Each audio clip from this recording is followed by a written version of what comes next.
Top speed sprint mechanics, step 5 and step 6 here. So what we're going to talk about is ankle dorsiflexion and extension and where that should be, pointing forward, and also landing in front of our center of gravity. So ankle dorsiflexion, right, is pulling our toe towards our knee. So as we leave the ground, we're going to work that recovery leg action. That's the next step we're going to talk about, but we're going to work pulling the toe towards our shin as we work the recovery leg up, because that's going to help us get this kind of calf to hamstring and this drive movement rather than a swing. So we're going to pull our toe up.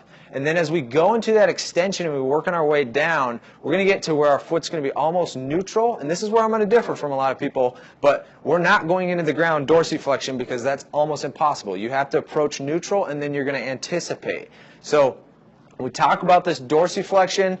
We pull up off the ground, we go into neutral as we prepare to land, and then we're going to anticipate. So we've talked about some of that motor learning and making sure we're sending those signals. So telling our brain to send those signals, recruit those fibers, and make sure we're hitting and anticipating the ground. So one of my favorite drills, working on that anticipation and staying over the top. So we're sending that signal, and you're dorsiflex neutral, and then you're planting that foot into the ground, trying to minimize this heel collapse and extend out. So as sprinters, we never let our heel touch the ground. So that's what you need to think about is you do have to plantar flex out, right? As you coming out, this is in plantar flexion. So you're not going through a dorsiflexion the whole way. That's what some coaches will teach. That's pretty much impossible. So you're dorsiflex neutral, anticipate, right?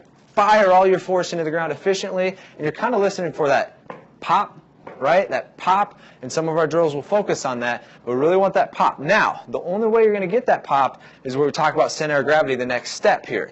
So my center of gravity as I stand here is probably somewhere inside my stomach, right in here. As I move forward, my center of gravity moves forward. So as I'm sprinting, I'm carrying that center of gravity, and that's keeping me balanced and stable. My arms are going lots of different things, working on keeping me stable. As I drive and I land, I'm going to land in front of that. Why? Because I'm going to go over the top. So as you think about it slow, it doesn't make a lot of sense. Well, if you land in front, you're going to go the wrong way. No, you're moving over the top, and as you move over the top, you're landing slightly in front. If we landed underneath, we'd go nowhere or we'd fall on our face.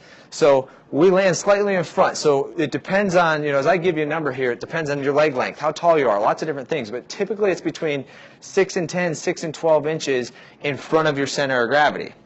So from that standpoint then, it's anticipating dorsiflexion, the neutral position. If you get all that force in, as you go over the top, all your force is going to go back, pushing you forward. So that's what we're talking about, is trying to hit that, what I'll call is a sweet spot, right? That pop will give us that sweet spot and push us. We'll have no braking force or minimal braking force, and we're extending and we're being powerful and explosive through it. You kind of think about sprinting as each little mini jumps as you're going, or mini little bounds, being as powerful and explosive as you can. So those are the next two steps, working on that dorsiflexion as you leave the ground, neutral, anticipating and firing going in, and landing in that correct sweet spot in front of your center of gravity.